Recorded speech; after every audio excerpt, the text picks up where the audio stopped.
দুনিয়াতে কি মেয়ের এতই অভাব পড়েছিল যে তুমি নিজের থেকে বয়সে বড় একটা বিধবা মেয়েকে বিয়ে করে আনলে? শুধু যে বিধবা তা না, সাথে আবার 1 বছরের একটা মেয়েও আছে। এত অধঃপতন হয়েছে তোমার, একবারও আমাদের মান সম্মানের কথা চিন্তা করলে না?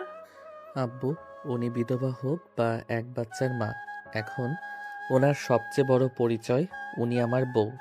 তাই প্লিজ ওনাকে নিয়ে বাজে কথা বলো না।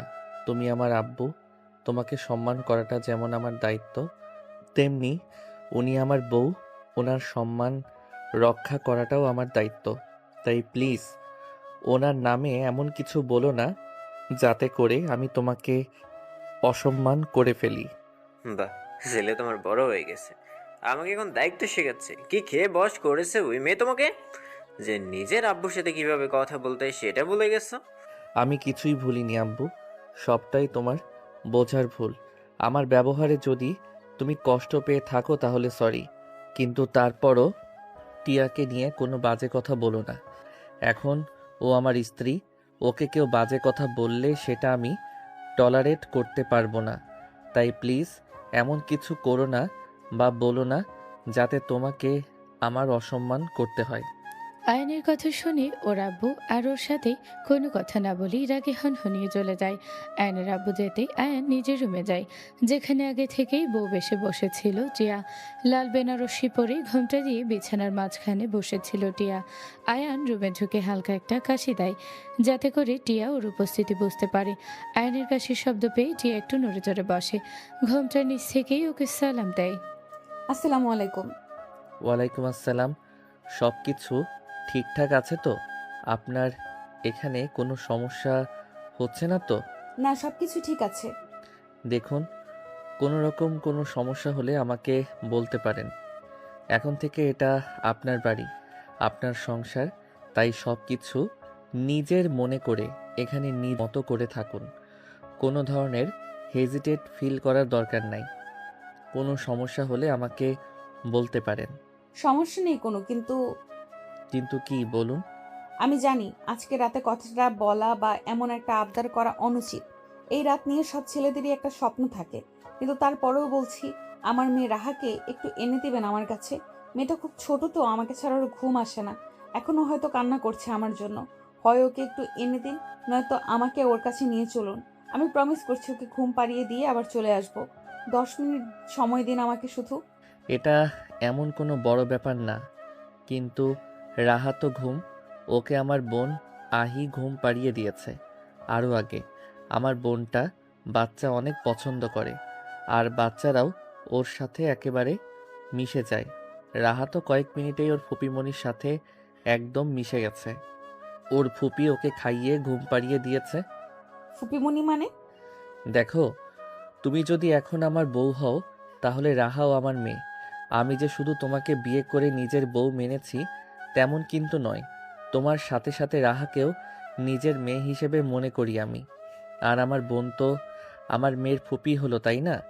তুমি ভেবো না শুধু লোক দেখানোর জন্য আমি রাহাকে এখানে এনেছি। ও এখন আমার মেয়ে। হয়তো ওর শরীরে আমার রক্ত বইছে না, কিন্তু তারপরও ও আমার মেয়ে, আর আমি ওর বাবা। ও এ বাড়ির মেয়ে। রাহার প্রতি আয়নের মনোভাব দেখে টিয়া আবেগে আপ্লুত হয়ে পড়ে। না চাইতেই খুশিতে ওর চোখ থেকে পানি পড়তে থাকে। ও একভাবে আয়নকে দেখতে থাকে। আয়ন টিয়ার মনের অবস্থা বুঝতে পারে। টিয়ার দিকে তাকিয়ে একটু বাঁকা হেসে বলে, কি ব্যাপার, এভাবে তাকিয়ে আছো যে? প্রেমে পড়ে গেলে নাকি? দেখো, এভাবে তাকিও না, শেষমেশ নজর লেগে যাবে আমার। আমি এমনিতেই শুকনো মানুষ, তার উপর যদি আবার বউয়ের নজর লাগে তাহলে তো আমি শুকিয়ে একদম আমসি হয়ে যাব। আমসি কি? আরে চেনো না? আমসি হলো আমসত্ত্ব, এদিকে আমসত্ত্বকে আমসি বলে। তুমি যেভাবে আমার দিকে তাকিয়ে আছো তাতে নজর লাগবে শিওর, আর নজর লেগে আমার শুকিয়ে আমসত্ত্ব হওয়াটাও কনফার্ম। আয়নের কথা শুনে টিয়া ফিক করে হেসে দেয়। টিয়াকে হাসাতে পেরে আয়নের খুব ভালো লাগে। ও এক মনে টিয়ার হাসির দিকে তাকিয়ে থাকে। আয়নকে তাকিয়ে থাকতে দেখে টিয়া লজ্জা পায়। ও লজ্জায় মুখ নিচু করে নেয়। আয়ন বুঝতে পারে ওর এভাবে তাকানোর জন্য টিয়া লজ্জা পেয়েছে। ও টিয়াকে আরো লজ্জা দিতে বলে, তোমাকে হাসলে অনেক সুন্দর লাগে, একদম কিউটি পাই লাগে। তোমার গালের টোলের জন্য আরও বেশি কিউট লাগে। ধন্যবাদ। তবে এই যে তুমি লজ্জায় লাল নীল হচ্ছ, এতে তোমাকে সবচেয়ে বেশি কিউট লাগছে। না লাল সবুজ হচ্ছ, একদম টিয়া পাখি লাগছে তোমাকে দেখতে। আয়নের প্রথম কথাগুলোই টিয়া লজ্জা বেড়ে দ্বিগুণ হয়ে গেলেও শেষের কথাটাই মনটা খারাপ হয়ে যায়। ওর চোখ মুখ কালো হয়ে যায়। কয়েক সেকেন্ডের ব্যবধানেই ওর মুখের হাসি গায়েব হয়ে যায়। আয়ন হুট করে এমন টিয়ার মুখভঙ্গি পরিবর্তন হওয়া খেয়াল করে, কিন্তু টিয়া মুখভঙ্গি পরিবর্তন হওয়ার কারণ খুঁজে পায় না। ওভাবে ওর এমন লাগামহীন কথাবার্তায় টিয়া অপ্রস্তুত ফিল করছে, আর তার জন্যই এমন মুখ কালো করে রেখেছে। ও বলে, আই এম সরি, আমি হয়তো একটু বেশি বলে ফেলেছি। তোমাকে হয়তো আরও একটু সময় দেওয়া উচিত ছিল আমার। প্লিজ কিছু মনে করো না, আর এভাবে বলবো না, এমন কিছু বলবো না যাতে করে তোমাকে অস্বস্তিতে পড়তে হয়। আয়নকে সরি বলতে দেখে টিয়া ওর দিকে ফেল ফেল করে তাকিয়ে থাকে। আপনি এভাবে সরি কেন বলছেন? আমি আপনার কথাই কিছু মনে করিনি। আসলে রাহার বাবা আমাকে ভালোবেসে টিয়া পাখি বলে ডাকতো। আপনার মুখে টিয়া পাখি ডাকটা শুনে রায়ানের কথা মনে পড়ে গেল। রায়ান মানে রাহার বাবা? হ্যাঁ, জানেন, রাহানা সর্বপ্রথম বাবা ডেকেছিল। ওর বলা প্রথম ডাকটা ছিল বাবা। কিন্তু ওর কি ভাগ্য দেখুন, জন্মের পর বাবাকে পেলই না। বাবা নামক বটবৃক্ষের ছায়াটা ওর জন্মের কিছুদিন আগেই ওর মাথার উপর থেকে হারিয়ে গেল। মানুষটা সবসময় চাইতো আমাদের যেন একটা মেয়ে হয়, হলো একটা ফুটফুটে পরীর মতো মেয়ে। কিন্তু দেখুন, ও মেয়েটাকে দেখেও যেতে পারলো না। মেয়েটাকে একবার কোলে নিয়ে নিজের বুকের সাথে মিশিয়ে রাখতে পারলো না। ভাগ্য খারাপ হলে যা হয় আর কি। সমস্যা কি ওর? এক বাবার আদর ও পায়নি, কিন্তু আরেক বাবা তো আছে নাকি? ও এখন আমার মেয়ে। আমি ওর বায়োলজিক্যাল বাবা না হলেও ও আমার মেয়ে, আর আমার মেয়েকে আমি কোনো দিন বাবার অভাব বুঝতে দেব না। এখন চোখ মুছুন আর যান, অজু করে আসুন। 2 রাকাত নফল নামাজ পড়তে হবে। আজ থেকে আমাদের নতুন জীবন শুরু হবে, তাই আল্লাহর রহমত নিয়ে জীবনটা শুরু করা উচিত। আর শুনুন, আলমারিতে শাড়ি 3 পিস রাখা আছে, আপনার যেটা পরে সুবিধা হয় সেটা পরে আসুন। এই ভারী জামদানি শাড়ি পাল্টে আসুন। জি, আপনি একটু অপেক্ষা করুন, আমি আসছি এক্ষুনি। আপনি জায়নামাজ বিছিয়ে বসুন। আয়নের কথা মতো টিয়া আলমারি থেকে একটা থ্রি পিস নিয়ে বাথরুমে চলে যায়। তারপর শাড়ি পাল্টে থ্রি পিস পরে নেয়, অজু করে রুমে আসে। এসে দেখে আয়ন জায়নামাজ বিছিয়ে দাঁড়িয়ে আছে। টিয়া গিয়ে আরেকটা জায়নামাজ বিছিয়ে নেয়। তারপর দুইজন একসাথে নামাজ পড়ে নেয়। নামাজ শেষে আয়ন টিয়াকে বেলকনির দিকে যায়। বেলকনির একপাশে গন্ধরাজ ফুল গাছ, এর চারা, সেখানে ফুল ফুটে আছে। পুরো বেলকনিতে ফুলের ঘ্রাণে মাতোয়ারা হয়ে আছে। আরেক পাশে একটা দোলনা। আয়ান টিয়াকে নিয়ে গিয়ে দোলনায় বসে। তারপর টিয়ার এক হাত নিজের হাতের ভিতরে নিয়ে বলে, দেখুন, আপনার জীবনে একটা অতীত আছে, সেটা আমি জানি। এই সমাজ হয়তো আপনার আর আমার বিয়েটা খুব খুব একটা ভালো চোখে দেখবে না। সমাজকে আমার পরিবারের লোকেরাই বিয়েটাকে ভালো চোখে দেখছে না, সবাই না। তবে আমার বাবা, কাকা, কাকি, ফুপি, দাদি এরা হয়তো বিয়েটাকে মেনে নেবে না এত সহজে। তোমার সাথে খারাপ আচরণও করতে পারে। তুমি প্লিজ কারো কথাই কিছু মনে করো না। একটা কথা সব সময় মাথায় রেখো, তোমার অতীত নিয়ে বা আমার চেয়ে যে তুমি বয়সে বড়, তাতে আমার কোনো সমস্যা নেই। পরিবার, সমাজ কে কি ভাবলো তাতে আমার কিছু যায় আসে না। তোমার স্বামী তোমাকে মন থেকে গ্রহণ করেছে আশা করি, আর কে তোমাকে মানলো না মানলো তাতে তোমারও কোনো সমস্যা হবে না। আপনি আমার পাশে থাকলে সবার সব আচরণ আমি সহ্য করে নিব। এই বিয়েটা আমার জীবনের প্রথম বিয়ে না। এর আগেও আমার একবার বিয়ে হয়েছে। একটা সংসার ছিল আমার, একটা ছোট্ট সংসার। একটা মানুষ ছিল যাকে আমি স্বামী বলে মেনেছিলাম। নিজের সবটা দিয়ে তাকে ভালোবেসেছিলাম। কিন্তু হুট করে মানুষটা আমাকে ফেলে চলে গেল। দেখুন, রায়ান ছিল আমার প্রথম ভালোবাসা। বিয়ের পরে আমার জীবনে প্রথমবারের মতো প্রেমে পড়েছিলাম, সেটা হলো রায়ান। আর একটা কথা জানেন তো, প্রথম প্রেম, প্রথম ভালোবাসা কখনো ভোলা যায় না। আমার পক্ষেও রায়ানকে ভোলা সম্ভব না। আর আপনাকে স্বামীর অধিকার দিতেও আমার কিছুটা সময়ের দরকার। আমি জানি আজকে আমাদের বাসর রাত, আমার জন্য এটা দ্বিতীয় হলেও আপনার জন্য প্রথম। কিন্তু তাও আই এম সরি, আজকে আমি কোনোভাবেই মানসিকভাবে প্রস্তুত নই বাসরের জন্য। আপনার আমাকে কিছুটা সময় দিতে হবে।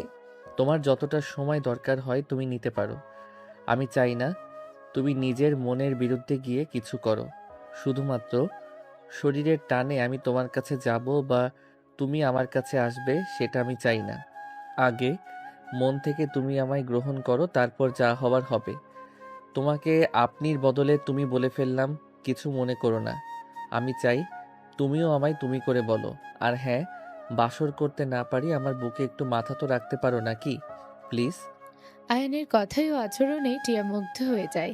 ও আয়নের বুকে মাথা রেখে চোখ বুজে থাকে। আয়ন টিয়ার মাথায় হাত বুলিয়ে দেয়। আয়নের থেকে এমন স্নেহের পরশ পেয়ে টিয়া খুব খুশি হয়। আয়ান টিয়ার মাথায় ছোট্ট করে একটা চুমু দেয়। এভাবে বসে থাকতে থাকতে ওরা দুজনে দোলনাতেই ঘুমিয়ে যায়। ওদের ঘুম ভাঙে রাহার চিৎকারে। আমার মাম্মি কোথায়? আমি মাম্মির কাছে যাব। মাম্মি তুমি কোথায়?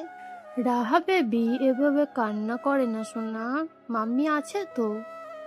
মাম্মি না একটু রেস্ট করছে, ঘুমাচ্ছে, একটু পরেই চলে আসবে, তুমি শান্ত হও মা। না, আমি মাম্মির কাছে যাব। আমাকে মাম্মির কাছে নিয়ে চলো। রাহা, মাম্মা মেয়ে তো আমি কোথাও যাইনি, দেখো। কান্না করো না মা। মাম্মি তুমি কই গেছিলা? আমি তোমাকে খুঁজছিলাম। কোথাও যাইনি তো মা, এই তো মা, আমি এখানেই আছি। আমি আমার সোনা মাটাকে ছেড়ে কোথায় যাব বলো? রাহামা, তোমার মাম্মি তোমার কাছে আছে, কোথাও যায়নি। মাম্মি ওটা সত্যি আমার বাবা? টিয়া কিছু বলার আগেই রাহা এক দৌড়ে গিয়ে আয়নের সামনে দাঁড়ায়। নিজের হাত দুটো আয়নের সামনে বাড়িয়ে দেয় কোলে ওঠার জন্য। বাবা, ও বাবা, কোলে। আয়ান রাহাকে কোলে তুলে নেয়। রাহা আয়নের কোলে উঠে ওর গলা জড়িয়ে ধরে। রাহার কান্নার শব্দে আয়নের কাকির ঘুম ভেঙে যায়। উনি উঠে এসে সবটাই দেখেন। সবকিছু দেখে টিটকারির সুরে বলেন, বাহ, অন্যের বউকে বউ পাতালি, এখন আবার অন্যের মেয়েকে মেয়ে পাতাচ্ছিস? বলি, তোর কি লজ্জা শরম বলতে কিচ্ছু নেই নাকি? কার না কার অবৈধ রক্ত, তাকে নিজের মেয়ে বলছিস? আবদ্রক্ষ কি বাবা? ওটা কিছু না মা, তুমি তোমার পিপির সাথে গিয়ে একটু ফ্রেশ হয়ে এসো। আজকে বাবা তোমায় খাইয়ে দেবে। আহি, রাহাকে নিয়ে যা। জি ভাইয়া। আহি রাহাকে নিয়ে ভেতরে চলে যায়। কাকির কথা শুনে টিয়া খুব কষ্ট পায়। ওর চোখে পানি টলমল করতে থাকে। আয়ন এক পলক টিয়ার দিকে তাকায়। টিয়ার চোখে পানি দেখে ওর খুব রাগ হয়। রাগে ওর চোখের শিরা লাল হয়ে যায়, হাত মুষ্টিবদ্ধ হয়ে যায়। ও রক্তিম চোখে কাকির দিকে তাকিয়ে বলে, কাকি, তুমি একটু বেশিই বলে ফেললে না? রাহা টিয়া আর রায়ানের মেয়ে, আর ইসলামী শরীয়ত মেনে টিয়া আর রায়ানের বিয়ে হয়েছিল এবং ওদের বিয়ের পরেই রাহা হয়েছিল। বিয়ের আগে না যে ও কারো অবৈধ রক্ত হবে। সব মেয়েকে তোমার নিজের মেয়ে সোনিয়ার মতো কেন মনে করো বলো তো? সবাই কি আর ওর মতো বিয়ের আগে প্রেম করে, প্রেমিকের অবৈধ রক্ত নিজের গর্ভে ধারণ করে? একটা কথা কান খুলে শুনে নাও, এতদিন রাহা শুধু টিয়া আর রায়ানের মেয়ে ছিল, এখন ও আমারও মেয়ে। আর আমার মেয়ের সম্পর্কে নেক্সট টাইম কেউ ফালতু কথা বললে আমার থেকে খারাপ আর কেউ হবে না, হোক সেটা বাইরের মানুষ বা আমার পরিবারের মানুষ, কেউ ছাড়া পাবে না। কথাটা ভালো করে নিজের ব্রেনে ঢুকিয়ে নাও, কেমন?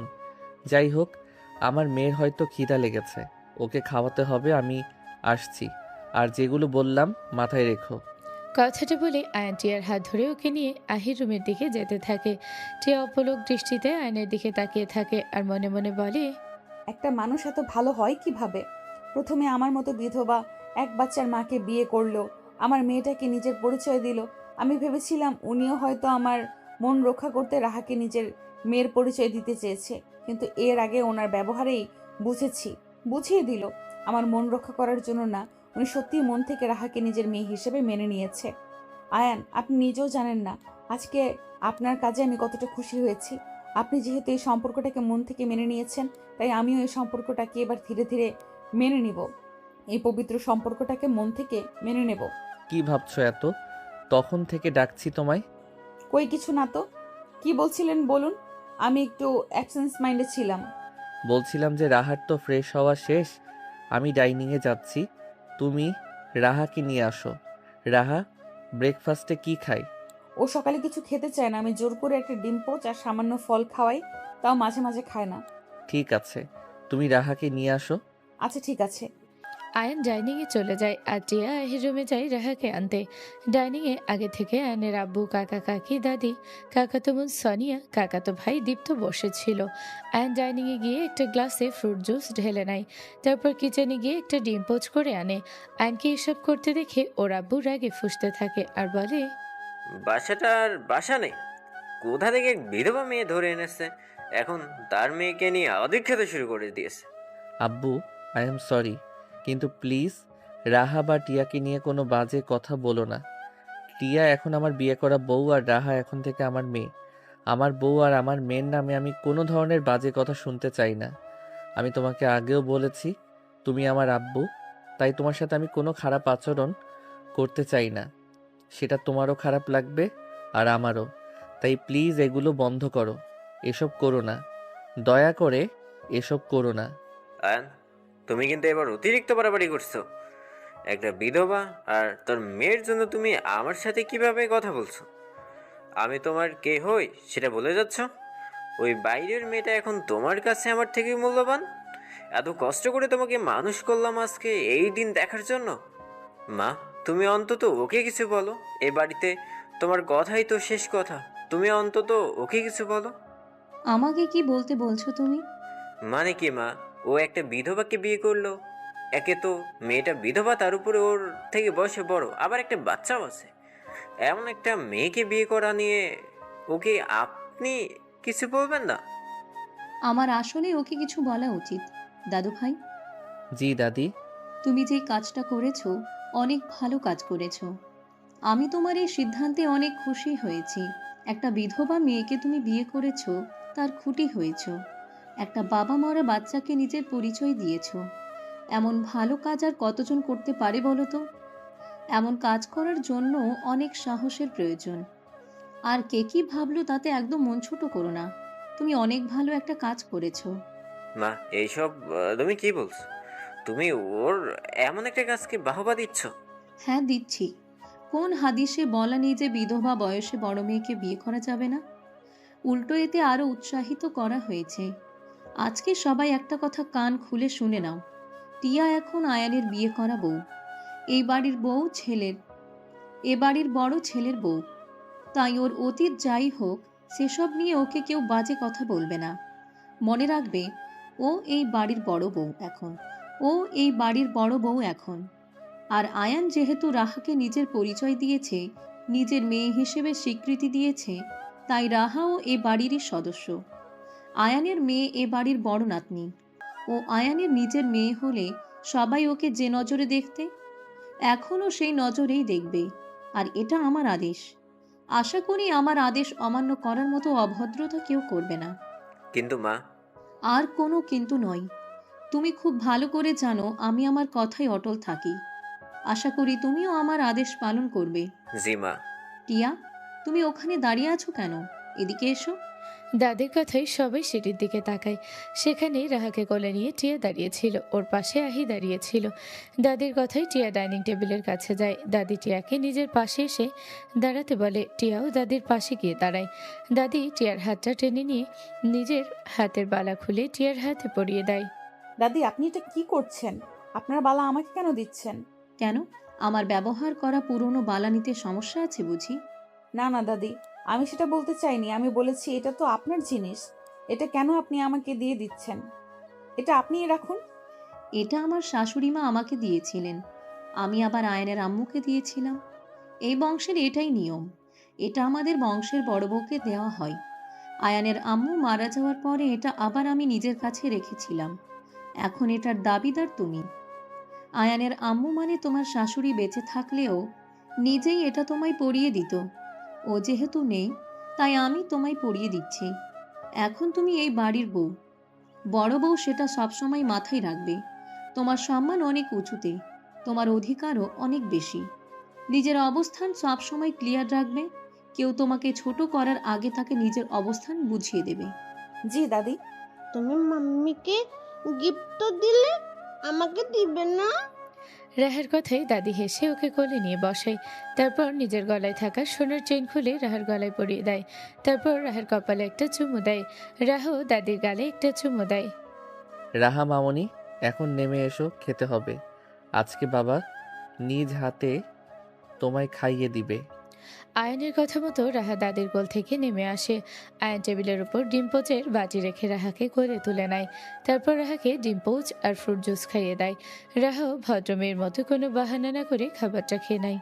টিয়া শোনো, এ বাড়ির নিয়ম হচ্ছে নতুন বউ বিয়ের পরের দিন সকালে বাড়ির সবাইকে পায়েস রান্না করে নিজ হাতে বেড়ে খাওয়ায়। তুমি তো নিয়মটা জানতে না, তাই আমি ফুলির মাকে দিয়ে পায়েস রান্না করে রাখি। তুমি যাও, গিয়ে দেখো রান্নাঘরে পায়েস বাটিতে বাটিতে বেড়ে রাখা আছে। পায়েসের বাকিগুলো এনে সবাইকে দাও। আচ্ছা দাদি। দাদির কথা মতো টিয়া রান্নাঘরে গিয়ে দেখে একটা ট্রেতে ছোট ছোট বাটিতে পায়েস রাখা। ও ট্রেটা নিয়ে এসে পায়েসের বাকিগুলো সবার হাতে হাতে দিতে থাকে। ইচ্ছা না থাকা সত্ত্বেও আয়নের আব্বু, কাকা কাকি, কাকাতো বোন সোনিয়া পায়েসের বাটিগুলো নেয়।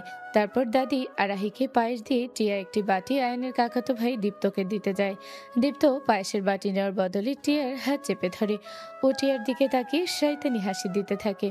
টিয়ার পা থেকে মাথা পর্যন্ত একবার লোভাতু দৃষ্টিতে চোখ বোলায়। টিয়া বুঝতে পারে দীপ্তর নজরে খারাপ কিছু আছে।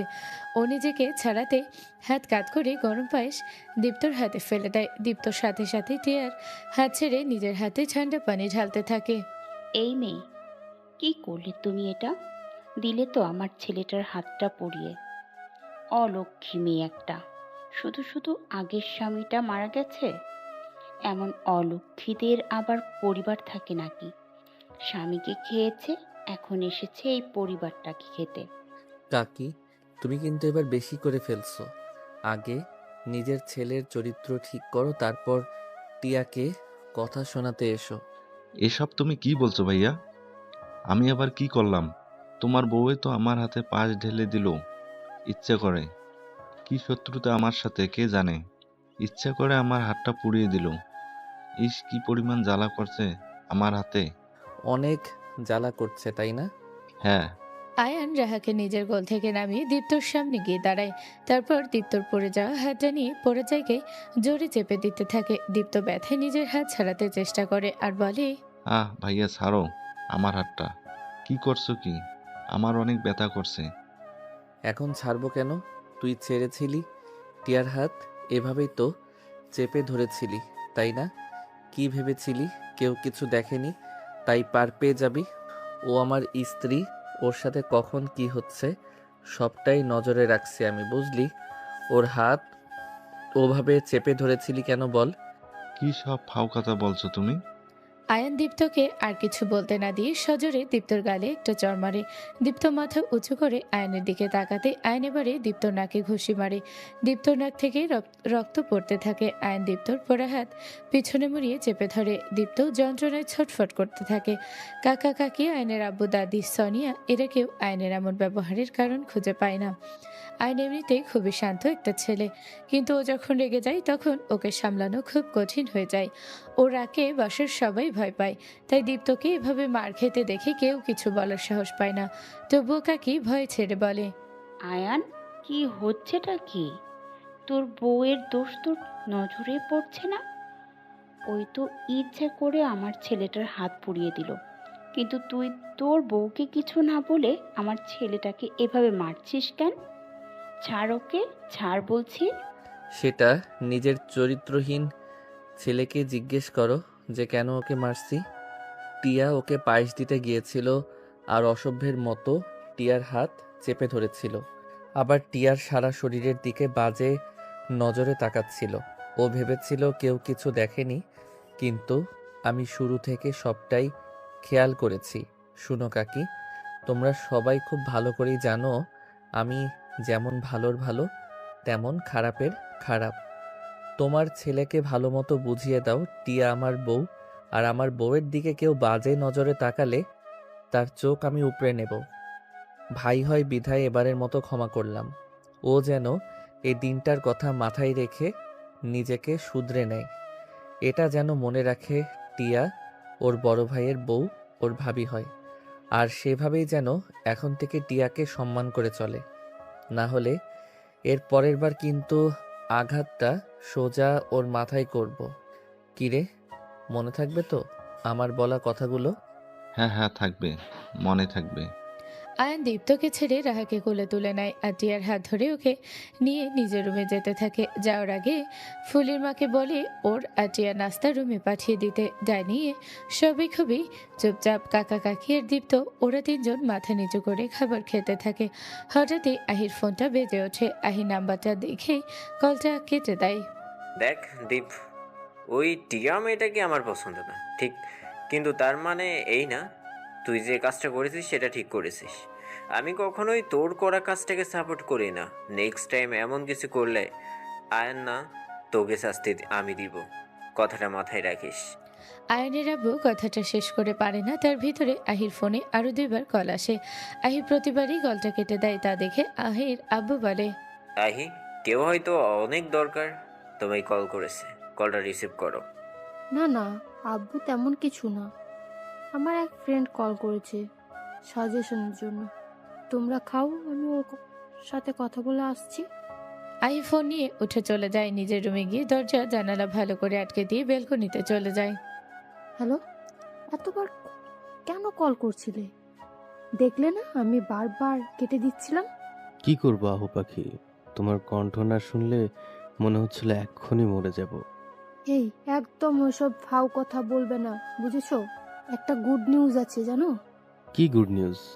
আব্বু কালকে রাত্রে আমার কাছে জিজ্ঞেস করছিল আমি কাউকে পছন্দ করি কিনা। আমি না আব্বুকে তোমার কথা বলে দিয়েছি। আব্বু তোমার সাথে দেখা করতে চেয়েছে, বলেছে তোমাকে যেন একদিন বাসায় নিয়ে আসি। বাহ, এটা তো অনেক ভালো একটা খবর। তাহলে কালকেই নিয়ে চলো আমাকে তোমার বাসায়। আচ্ছা ঠিক আছে, আমি কালকেই তোমাকে বাসায় নিয়ে আসবো। তুমি রেডি হয়ে থেকো, আমি আব্বুকে জানিয়ে দিচ্ছি। আপনি সাহেব বিয়ের ইন্টারভিউ দেওয়ার জন্য রেডি হন। জো হুকুম মহারানী, আমি কালকে সকাল 10টার দিকে তোমাদের বাসায় উপস্থিত থাকবো। তুমি তোমার আব্বুকে বলে রেখো। সে না হয় বললাম। আচ্ছা, ভয় করছে নাকি? তা তো একটু করছেই। আচ্ছা, তোমার আব্বুকে বলেছো তো আমি অনাথ, আমার পরিবার বলতে কেউ নেই? সেটা জানে আঙ্কেল? হ্যাঁ, আব্বু জানে সবটা। আমি বলেছি আব্বুকে সবকিছু। আর আব্বু বলেছে তোমাকে যদি আব্বুর পছন্দ হয় তাহলে আমাদের বিয়ে ফাইনাল। তোমার পরিবারের দরকার নেই। আমার না অনেক ভয় করছে, যদি আব্বু তোমাকে পছন্দ না করে তখন কি হবে? তুমি এত দুশ্চিন্তা করো না, কিছু হবে না। এখন রাখছি, আমার একটা ইম্পর্টেন্ট মিটিং আছে, অফিসে যেতে হবে। ওকে, বাই। বাই আহু পাখি। আহি কল কাটতেই রকি একটা রুমে যায়। সেখানে গিয়ে একটা ড্রয়ার থেকে একটা ছবি বের করে। ছবিটাই একটা ছেলে একটা মেয়ের বাহু জড়িয়ে ধরে রেখেছে। দুজনেই পিছনে ফিরে আছে। ছবিটা হাতে নিয়ে রকি বলে, জানি না তুমি কোথায় আছো, কেমন আছো, পারলে আমায় ক্ষমা করে দিও। বিশ্বাস করো, তোমাকে ছেড়ে আমি ভালো নেই, কিন্তু তোমাকে ছেড়ে না দিলে আজকে আমাকে জেলে থাকতে হতো। আমি জানি তোমাকে ওই অবস্থায় ছেড়ে এসে আমি ঠিক কাজ করিনি। তোমার সাথে আমি যেটা করেছি সেটা অনেক ভুল করেছি, কিন্তু এছাড়া আমার আর কিছুই করার ছিল না। আমি এখনো তোমাকে ভালোবাসি, বিশ্বাস করো। আহি তো শুধু খুঁটি শক্ত করার একটা গুটি মাত্র। ওকে আমি ভালো টালো কিছু বাসি না। ওর সাথে আমি সবটাই নাটক করেছি। ও নিজেও আসলটাকে চেনে না। ও জানে আমি রকি, একজন ফ্রিল্যান্সার, কিন্তু ও জানে না ওর জানা সবটাই মিথ্যা। আমি তোর সাথে নাটক করেছি ভালোবাসার। একবার ওর সাথে আমার বিয়েটা হোক, তারপর ওর বাবার সম্পত্তি হাতিয়ে নিয়ে আমি তোমার কাছে ফিরে আসব। আচ্ছা পাখি, তুমি খুশি হবে তো আমাকে ফিরে পেয়ে? প্রিন্সেসটা কেমন আছে? ও কেমন দেখতে হয়েছে? সবকিছুই আমার প্ল্যান মতো হতে দাও, তারপর খুব তাড়াতাড়ি আমাদের দেখা হবে। আয়ান টিয়া আর রাহাকে রুমে নিয়ে আসার কিছু সময় পরই ফুলির মা এসে ওদের ব্রেকফাস্ট দিয়ে যায়। আয়ান আর টিয়া ব্রেকফাস্ট করে নেয়। আয়ান টিয়াকে খাইয়ে দিতে চাইলে টিয়া প্রথমে নিতে চায় না, তারপর নেয়। টিয়া খাবার মুখে নিয়ে নিজের অতীতের কথা ভাবতে থাকে। রায়নও ঠিক এভাবে ওর খেয়াল রাখতো। পুরনো কথা চিন্তা করতে করতে টিয়ার চোখ থেকে পানি গড়িয়ে পড়তে থাকে। টিয়ার চোখে পানি দেখে আয়ান বলে, আজকে আবার কান্না করছো কেন? জানেন, রায়ানও না আমার এভাবেই খেয়াল রাখতো। আমি না খেলে এভাবেই খাইয়ে দিত। আচ্ছা, অতীত এত সুন্দর কেন হয় বলতে পারেন? আর হুট করে সেই সব মানুষগুলো কেন জীবন থেকে হারিয়ে যায়, যাদের নিয়ে আমরা সারা জীবন কাটানোর স্বপ্ন দেখি? আল্লাহ কেন সেই মানুষগুলোকে আমাদের জীবন থেকে কেড়ে নেন বলতে পারেন? আল্লাহ উত্তম পরিকল্পনাকারী। নিশ্চয়ই এটাতে আপনার ভালো হবে, তাই আপনার জীবন থেকে রায়ানকে সরিয়ে নিয়েছে। ভবিষ্যতে হয়তো আপনার জন্য আরো ভালো কিছু লিখে রেখেছেন। আল্লাহর সিদ্ধান্তের উপর ভরসা রাখুন, দেখবেন সামনে যা কিছু হবে সবটা ভালোই হবে। এখন কান্না করা বাদ দিয়ে তাড়াতাড়ি খাবারটা খেয়ে নাও। আপনি একবার তুমি কেন বলেন? আসলে আমি তো আগে তোমাকে আপনিই বলতাম, আর এখন তুমি আমার বউ, তাই ভেবেছি তুমি করে বলবো। কিন্তু হুট করে কি অভ্যাস পরিবর্তন করা যায় বলো? তাই গুলিয়ে ফেলি। আয়নের কথা শুনে টিয়া হেসে দেয়।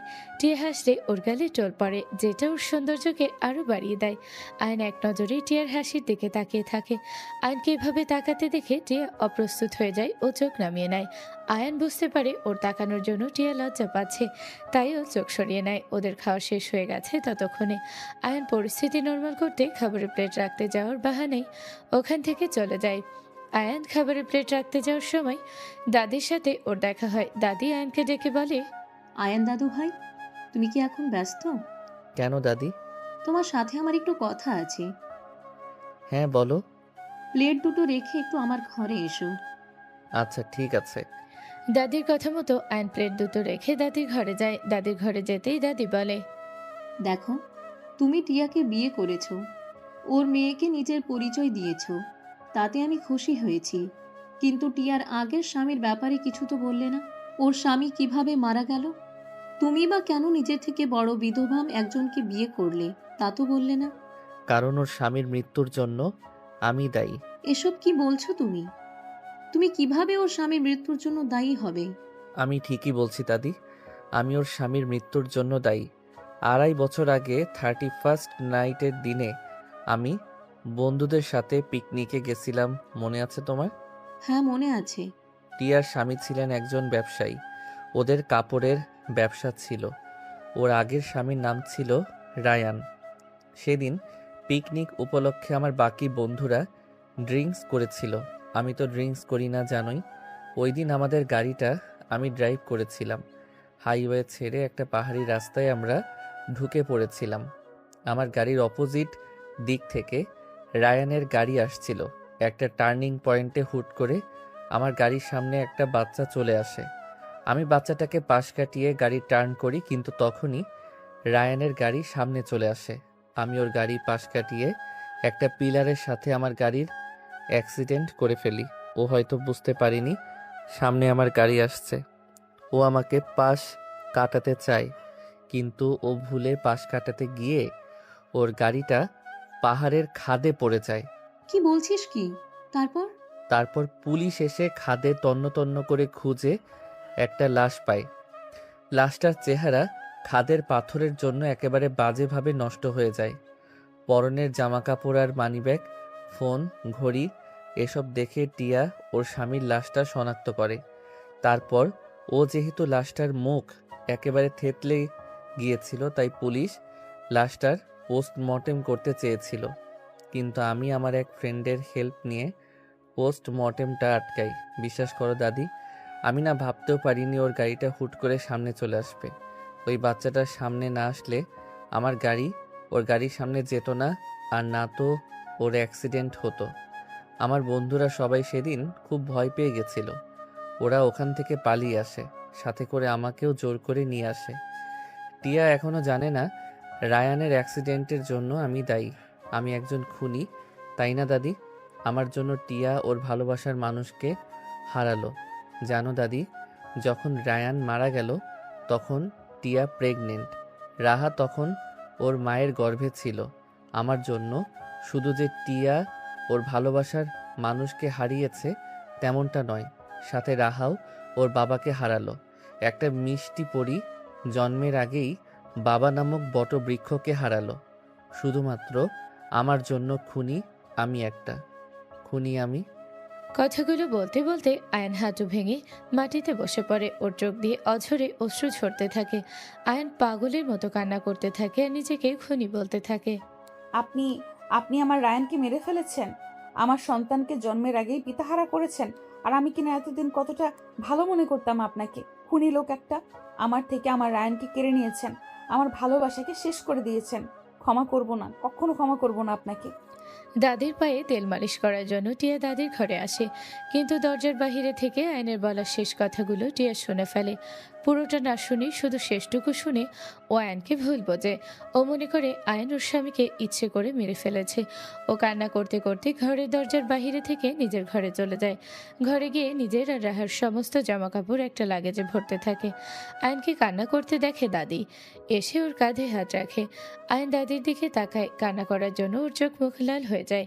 দাদি আয়নকে বলে, কান্না করো না দাদু ভাই, যা হয়েছে তার পুরোটাই একটা অ্যাক্সিডেন্ট। আজকে যদি রায়ান তোর পাশে আর তুই ওর পাশে থাকতি, তাহলে তুই খাদে পড়তি, তুই মারা যেতি। এই পুরোটাই একটা অ্যাক্সিডেন্ট। তুই ওর মৃত্যুর জন্য দায়ী না। নিজের মনকে সামলা, ভুল ধারণা থেকে বেরিয়ে আয়। রায়ানের মৃত্যু একটা অ্যাক্সিডেন্ট, তুই দায়ী না। কিন্তু টিয়া কি সেটা বুঝবে বলো? ও তো আমায় ভুল বুঝবে। জানো দাদি, টিয়াকে আমি আরও 4 বছর আগে থেকে চিনি। তখন ওর বিয়ে হয়নি। সাজেকে ঘুরতে গেছিলাম সেবার, তখন ওরাও হয়তো কলেজ থেকে পিকনিকে এসেছিল। প্রথম দেখাতেই আমার ওকে ভালো লেগে গেছিল, কিন্তু তারপর অনেক খুঁজেও ওকে আর পাইনি। রাশানের মৃত্যুর পরে ওর পরিবার সম্পর্কে খোঁজ নিতে গিয়ে জানতে পারি টিয়া রায়ানের স্ত্রী, আরও প্রেগনেন্ট। রায়ান নাকি অনেক দেনায় জড়িয়ে গেছিল। ওর দেনা শোধ করার জন্য ওদের সমস্ত টাকা পয়সা শেষ হয়ে যায়। শুধু ছিল একটু কাপড়ের দোকানটা, সেটাও ব্যাংক লোন নেওয়া ছিল, এই জন্য ব্যাংকের অধীনে চলে যায়। টিয়া আর রায়ানের প্রেমের বিয়ে ছিল, তাই টিয়ার পরিবার এই বিয়ে মানেনি। ওদের বিয়ের পরে রাগ করে টিয়ার বাবা মা আমেরিকায় চলে যায়। আর রায়ান অনাথ, একটা অনাথ আশ্রমে ও বড় হয়েছিল। তাই রায়ানের মৃত্যুর পরে টিয়ার আপনজন বলতে আর কেউ থাকে না। হাতে টাকা পয়সা যা ছিল সবটা রাহার জন্মের সময়ই শেষ হয়ে যায়। তারপর থেকে অনেক কষ্টে টিয়া চলতো। আমি ওদের টাকা পয়সা দিয়ে হেল্প করতাম। টিয়া নিতে চাইতো না, কিন্তু আমি বলেছিলাম আমি একটা সংস্থার লোক। আমাদের সংস্থা থেকে যেসব বাচ্চার বাবা জন্মের আগে মারা যায় তাদের হেল্প করা হয়। তাই ও আমার হেল্প নিতে রাজি হয়, কিন্তু ওদের এলাকার কিছু বখাটে ছেলেরা ওকে ডিস্টার্ব করতো। আমি ছেলেগুলোকে ওয়ার্নিং দিয়েছি, তাতেও কাজ হয়নি। একদিন রাহাকে দেখতে ওদের বাসায় যাই আমি, আর সেদিন ওই ছেলেগুলো বাইরে থেকে দরজা আটকে দেয়। রাতের বেলা হওয়ায় ওরা আশেপাশের পাড়া প্রতিবেশীদের ডেকে বলে আমি নাকি প্রায় রাতে ওদের বাসায় যাই, রাতে থাকি। ওরা আমাকে জড়িয়ে টিয়াকে আজে বাজে কথা বলে। টিয়ার সাথে আমার অবৈধ সম্পর্ক আছে এমনটাই বোঝাই সবাইকে। তাই আমি ওই পরিস্থিতিতে টিয়ার সম্মান রক্ষা করতে ওকে বিয়ে করি। এমনিতেও আমি ওকে আরও আগে থেকেই ভালোবাসতাম, তাই ওকে নিজের জীবনসঙ্গী করতে আমার কোনো অসুবিধা হয়নি। রায়ানের অ্যাক্সিডেন্টের পরে আমি এমনিতেও রাহার দায়িত্ব নিতে চেয়েছিলাম, সেই জন্য টাকা দিয়ে ওদের যতটা সম্ভব সাহায্য করছিলাম। কিন্তু মনের ভিতরে একটা কষ্ট থেকেই গেছিল যে মেয়েটা বাবা ছাড়া বড় হবে। কিন্তু এখন আর আমার এই কষ্টটা হয় না, কারণ এখন ও আমার মেয়ে। তুমি টিয়াকে সবটা বলে দাও। সম্পর্কের শুরুতেই সব ব্যাপারে পরিষ্কার থাকা দরকার। আর তাছাড়া পরে যদি টিয়া সবটা জানতে পারে অন্য কোনো মাধ্যমে, তখন তো ও তোকে ভুল বুঝবে, তাই না? তুমি ঠিক বলেছ দাদি, আমি আজকেই টিয়াকে সব সত্যি বলে দেব। আয়ন উঠে চোখ মুছে নেয়, তারপর নিজের রুমে চলে যায়। রুমে গিয়ে দেখে টিয়া লাগেজে নিজের জামা কাপড় সব ভরছে। টিয়াকে এমন করতে দেখে আয়নকে কয়েকবার ডাকে, কিন্তু আয়নের ডাকে টিয়া কোনো সাড়া না দিয়ে নিজের কাপড় লাগেজে ভরায় ব্যস্ত হয়ে পড়ে। আয়ন কয়েকবার টিয়াকে দেখেও টিয়ার থেকে কোনো সাড়া না পেয়ে টিয়ার হাত ধরে নিজের দিকে ঘোরায়। আয়ন দেখে টিয়া কান্না করছে। আয়ন কিছু বলবে তার আগে টিয়া ছাড়া মেরে নিজের হাত ছাড়িয়ে নেয়। টিয়ার এমন আচরণের কারণ আয়ন কিছুই বুঝতে পারে না। আয়ান আবারও টিয়ার হাত ধরে বলে, টিয়া, কি হয়েছে? Are you okay? তোমাকে বাসার কেউ কিছু বলেছে? তুমি এভাবে লাগেজ গোছাচ্ছ কেন? কান্না কেন করছো? কি হলো বলো? টিয়া আয়নের দিকে রাগী চোখে তাকায়। ওর চোখে একটা ঘৃণা আর ক্ষোভ জড়ানো। ও নিজের হাতের দিকে তাকায়, যে হাতটা আয়ন ধরে আছে। ও আয়নের দিকে রাগী চোখে তাকিয়ে বলে, হাতটা ছাড়ুন। কি হয়েছে আমাকে বলো প্লিজ। কে কি বলেছে বলো আমায়। তুমি না বললে আমি বুঝবো কি করে? হাতটা ছাড়ুন আমার। শান্ত হও। আমি বুঝতে পারছি তুমি রেগে আছো, কিন্তু আমাকে বলো প্লিজ, কি হয়েছে? কে কি বলেছে? তুমি কান্না করছো কেন? না বললে আমি বুঝবো কিভাবে? আপনি বাংলা বুঝতে পারেন না? আপনাকে বললাম না আমার হাত ছাড়ুন। আপনার মতো খুনির স্পর্শ আমার শরীরে লাগুক আমি চাই না। টিয়ার মুখে খনি শব্দটা শুনে আয়ন চমকে যায়। মনে মনেও ও একটা ধাক্কা খায়। ও টিয়ার হাতটা ছেড়ে দেয়। টিয়ার হাত ছেড়ে দিয়ে বলে, কি বলছো তুমি এসব? খুনি মানে? মানে বুঝতে পারছেন না? একটু আগে দাদিকে কি বলেছিলেন আপনি? বলুন কি বলেছিলেন? রায়ানের অ্যাক্সিডেন্টের জন্য আপনি দায়ী, আপনি ওর খুনি। কি শত্রুতা ছিল ওর সাথে আপনার বলুন তো? ওর খুন করলেন।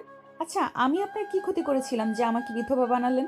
আমার মেয়েটা আপনার কি ক্ষতি করেছে যে ওকে বাবাহারা করলেন? কি হলো উত্তর দিন। তুমি শান্ত হও প্লিজ। তুমি ভুল শুনেছ। একটু শান্ত হয়ে আমার কথাগুলো শোনো। আমার কান নষ্ট না যে আমি ভুল শুনবো আর শান্ত হব। কি শান্ত হব? একটা লোক যে কিনা আমার স্বামীকে খুন করেছে, আমার প্রথম ভালোবাসা, আমার মেয়ের বাবাকে খুন করেছে, তারপর আবার দয়া দেখিয়ে আমাকে বিয়ে করেছে, আবার নিজের অপরাধ ঢাকতে আমার মেয়েকে নিজের পরিচয় দিয়েছে। ভাবা যায় কি পরিমাণে সাধু সেই লোক। আমার স্বামীর খুনি আমাকেই বিয়ে করেছে, আর আমি সবটা জানার পরও শান্ত হব? তার সাথে সংসার করব? ভাবলেন কিভাবে আপনি আমি আপনার সাথে সংসার করব? সংসার করা তো দূর, আমি আর এক মুহূর্ত এই বাড়িতে থাকবো না।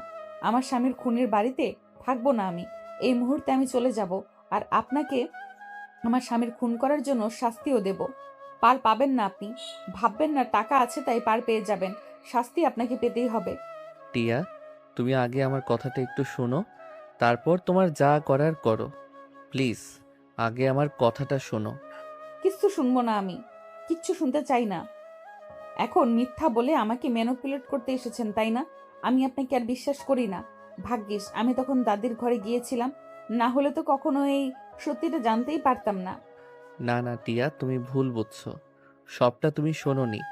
আগে তুমি আমার সব কথা শোনো, তাহলে বুঝতে পারবে তুমি ভুল বুঝছো। আর তাছাড়া তুমি দাদির ঘরের সামনে থেকে কথাগুলো না শুনলেও আমি নিজেই তোমাকে সবটা বলতাম। আজকেই বলতাম।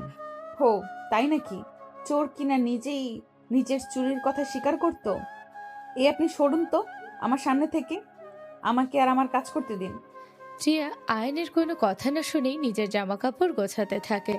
আয়ন আবারও টিয়াকে নিজের দিকে ঘোরায়। টিয়ার আগে দুঃখে আয়নের বুকে কিলঘুষি মারতে থাকে আর কান্না করতে থাকে।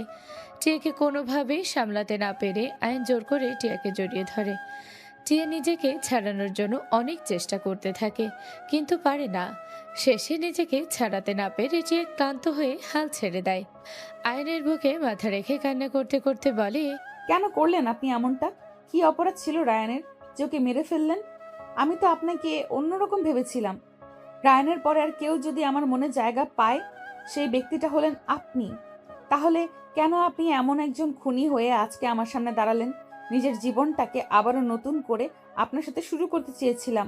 এতদিন ভালো ব্যবহার করে আমাকে সবটা নতুন করে ভাবাতে শুরু করে আজ কেন আপনার এমন রূপ আমার সামনে এলো বলুন? আমার দোষটা কোথায়? আমার সাথে কেন এমন হলো? বলুন কেন করলেন আমার সাথে এমন? টিয়ার এমন প্রশ্নের উত্তর দেওয়ার মতো সাহস আর আয়ন পায় না। টিয়ার এমন কথা শুনে ও নিজের মনের জোর হারিয়ে ফেলে।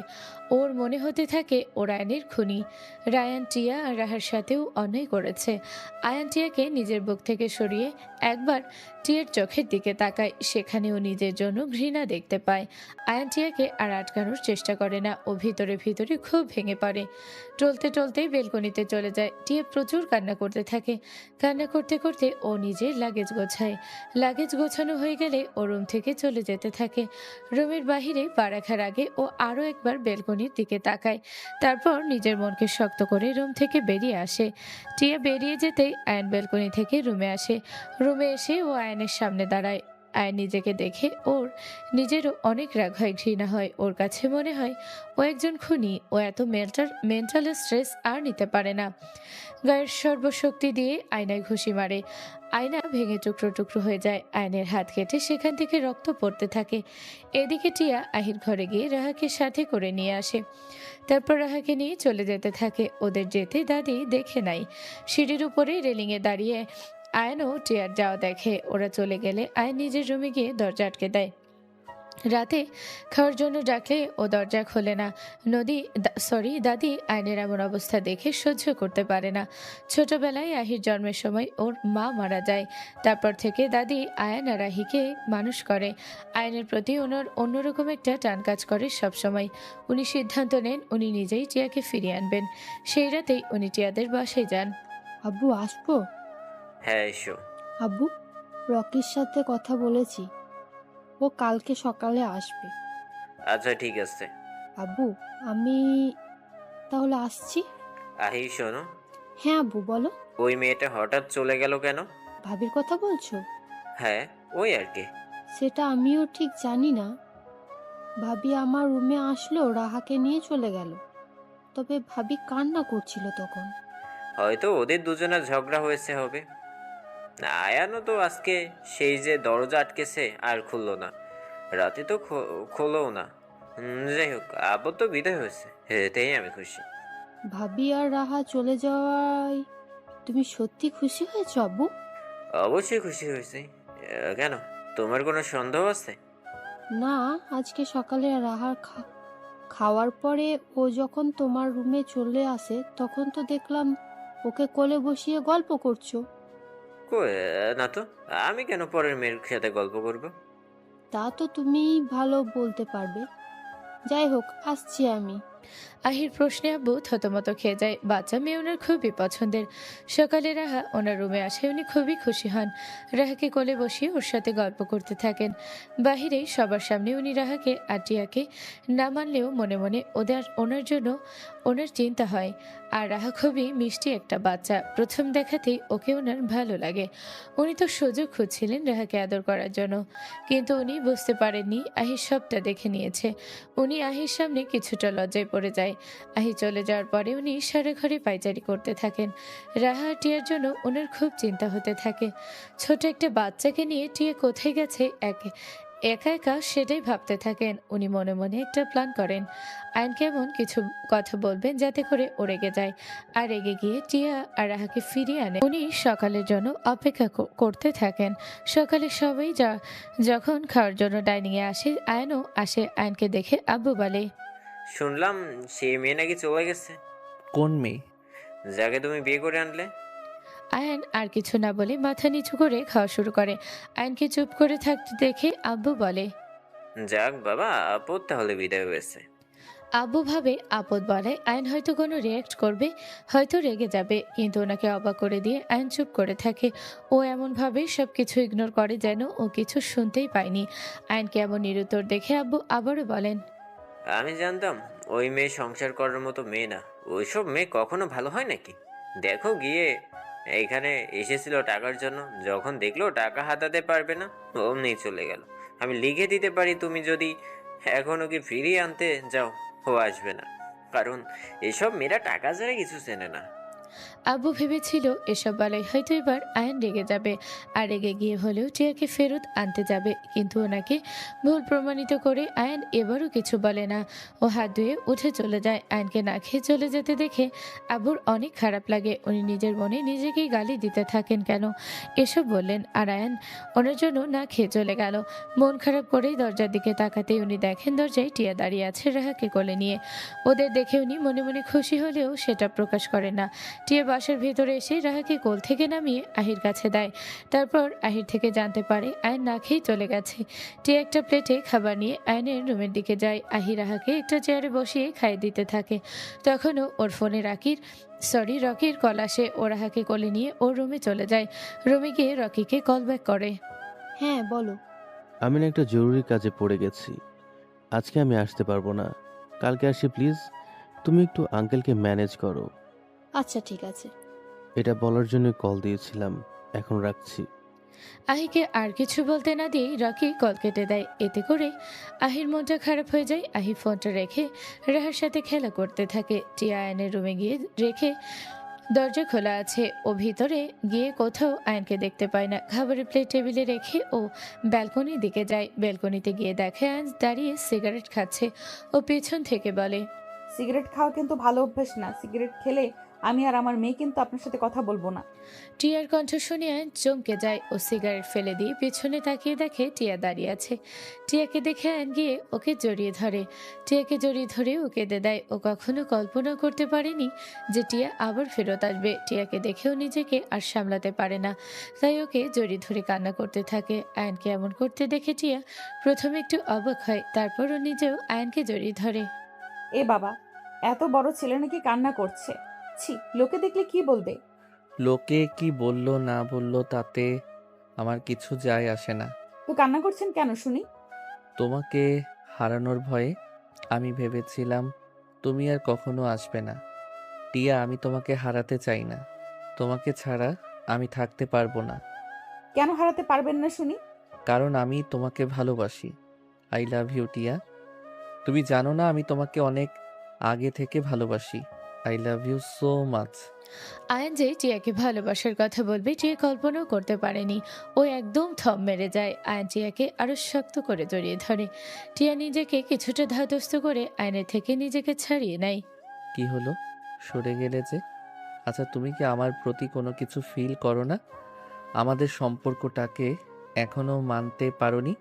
আমি জানি না, আমি জানি না আমার মনে কি আছে আপনার জন্য। নিজেকে আমি নিজেই বুঝতে পারছি না। ভালোবাসি কিনা জানি না, তবে আপনার ওই কাটা হাত, আপনার চোখের পানি, এগুলো দেখতে আমার একদমই ভালো লাগছে না। সহ্য হচ্ছে না আমার এই কষ্ট। এখন এটা ভালোবাসা নাকি অন্য কিছু আমি জানি না। আর এই সম্পর্কটাকে আমি মেনে নিয়েছি, পুরোপুরি মেনে নিতে পেরেছি কি না জানি না, তবে চেষ্টা করছি খুব। তুমি চেষ্টা তো করছো, এটাই যথেষ্ট। নিজের মনের উপর চাপ সৃষ্টি করার দরকার নেই। তুমি সময় নাও, আস্তে আস্তে সব ঠিক হয়ে যাবে। এখন এসো, খেতে এসো। তুমি আমাকে তুমি করে বললে? সরি, ভুলে বলে ফেলেছি। না না, আমি আরো খুশি হয়েছি। আমি নিজেই তোমাকে বলতাম আমাকে তুমি করে বলতে। চলো খেয়ে নেই, খুব ক্ষুধা লেগেছে। আয়ন আর টিয়া ব্যালকনি থেকে রুমে আসে। রুমে এসে খেতে বসলে টিয়া দেখে আয়ন ডান হাত কেটে যাওয়ার জন্য ও ঠিক মতো খেতে পারছে না। টিয়া আয়নের হাত ধরে ওকে খেতে বারণ করে, তারপর নিজের হাতে আয়নকে খাইয়ে দেয়। আয়ন মনে মনে খুব খুশি হয়। সেদিনটা খুব ভালোভাবে কেটে যায়।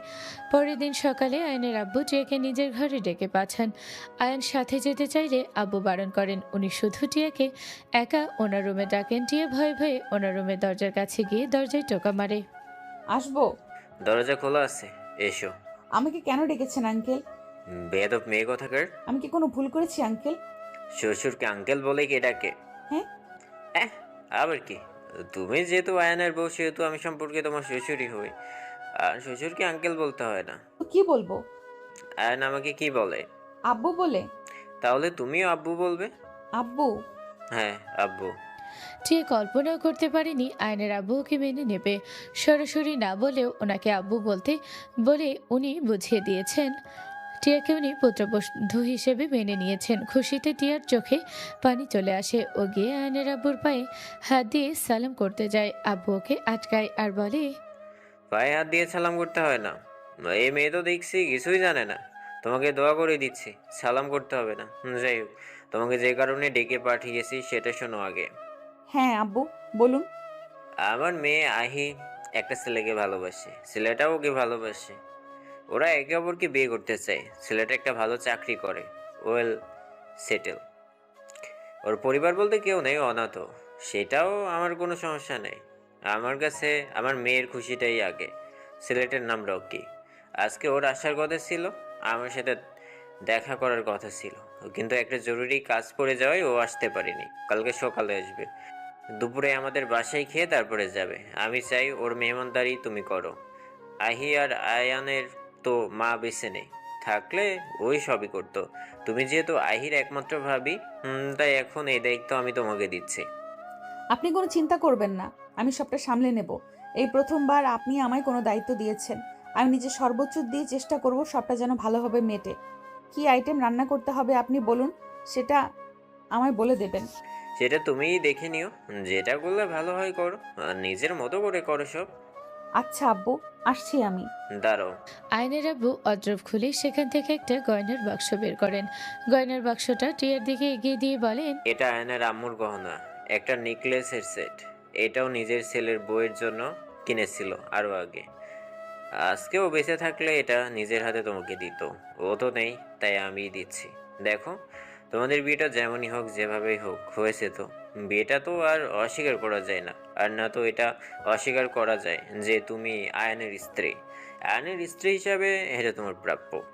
আমার দায়িত্ব ছিল এটা তোমার হাতে তুলে দেওয়ার, আমি দিলাম। এবার এটাকে যত্ন করে আগলে রাখা তোমার দায়িত্ব। আশা করি এটা তোমার কাছে সুরক্ষিত থাকবে। জি আব্বু। ঠিক আছে, যাও তুমি এখন। আর হ্যাঁ, ফুলির মাকে সাথে নিয়ে কালকে সব আয়োজন করো। একা একা করতে যেও না, কষ্ট হয়ে যাবে। আপনি কিছু চিন্তা করবেন না আব্বু, আমি সবটা সামলে নেব। আসছি। টিয়া আয়নের আব্বুর ঘর থেকে বেরিয়ে নিজেদের রুমে যায়। বিকালে দমকা হাওয়া শুরু হলে টিয়া ছাদে যায় কাপড় আনতে। টিয়াকে রুমে দেখতে না পেয়ে আয়নও ছাদে যায় টিয়ার খোঁজে। কাপড় তুলতে যাওয়ার পরে ঝমঝমিয়ে বৃষ্টি পড়া শুরু হয়। টিয়া অনেকটা ভিজে যায়। অনেকদিন পরে বৃষ্টি দেখে টিয়া আর ঘরে যায় না, ও বৃষ্টিতে ভিজতে থাকে। আয়ন এসে দেখে টিয়া বৃষ্টিতে ভিজছে। টিয়া, তুমি বৃষ্টির ভিতরে দাঁড়িয়ে আছো কেন? এদিকে চলে এসো। আপনি ঘরে যান, আমি একটু পরে আসছি। আমি বৃষ্টিতে ভিজবো একটু। বৃষ্টিতে ভিজবে মানে কি? এখন মাত্র প্রথম বর্ষাকাল শুরু হলো। এই সময়ের বৃষ্টি ভালো না। তুমি এখনই এদিকে চলে আসো। আসো বলছি।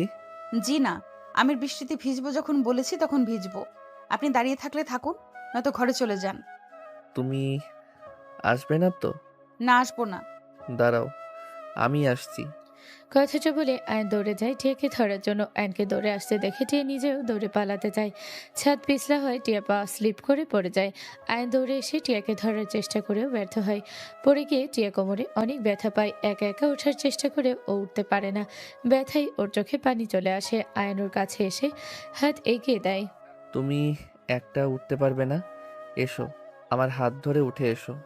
আয়নের কথা মতো টিয়া ওর হাত ধরে ওঠার চেষ্টা করে, কিন্তু তাও পারে না। উঠতে গিয়ে আবার বসে পড়ে। টিয়ার এমন অবস্থা দেখে আয়ন ওকে কোলে তুলে নেয়। তখনও মুষলধারে বৃষ্টি পড়ছে। আয়ন আর টিয়া দুজনেই ভিজে একাকার হয়ে যায়। আয়ন টিয়াকে কোলে নিয়ে ঘরে আসে। টিয়া একভাবে আয়নের দিকে তাকিয়ে থাকে। আয়ন টিয়াকে কোল থেকে নামিয়ে বিছানায় বসায়। টিয়া একটা সুতির শাড়ি পরেছিল। বৃষ্টিতে ভেজার কারণে শাড়িটা ভিজে ওর শরীরের সাথে একদম লেপ্টে থাকে। আয়ন টিয়াকে বিছানায় বসানোর সাথে সাথে টিয়া ব্যথায় কুকড়ে ওঠে। আয়ন টিয়ার কোমর থেকে শাড়ি সরিয়ে দেখতে যায় টিয়ার কতটা ব্যথা লেগেছে। ও টিয়ার কোমরের কাছে শাড়িতে হাত দিতে যাবে, তখনই টিয়া ওর হাত ধরে আটকে দেয়। কি করছো তুমি? আটকাচ্ছ কেন? তখন যেভাবে পড়লে দেখে তো মনে হলো অনেক ব্যথা পেয়েছো। কেটেও গেছে হয়তো। দেখি, হাত সরাও, আমাকে দেখতে দাও। না না, ঠিক আছি আমি। কেমন ঠিক আছো তা তো দেখতেই পেয়েছি। উঠে দাঁড়াতে পর্যন্ত পারছিলে না। দেখি, হাত সরাও, আমায় দেখতে দাও। কেটে গেলে ওখানে অ্যান্টিসেপটিক লাগাতে হবে, না হলে ইনফেকশন হয়ে যেতে পারে, আর ব্যথাও কমবে না। কিন্তু কোনো কিন্তু না, বলেছি না। হাত সরাও। টিয়া আর কিছু না বলে হাত সরিয়ে নেয়। আয়ন আলতো করে টিয়ার কোমরের কাছে শাড়ি সরিয়ে নেয়। শাড়ি সরানোর সময় আয়নের হাতের ছোঁয়া লাগে টিয়ার কোমরে। ও চোখ বন্ধ করে নেয়। আয়ন দেখে টিয়ার কোমরের কাছটা লাল হয়ে আছে। ও উঠে গিয়ে ব্যথায় মলম নিয়ে আসে। মলম হাতে টিয়ার সামনে আসতেই টিয়া মলমটা কেড়ে নেয়। কি হলো? মলমটা কেড়ে নিলে যে? আমি লাগিয়ে নিতে পারবো।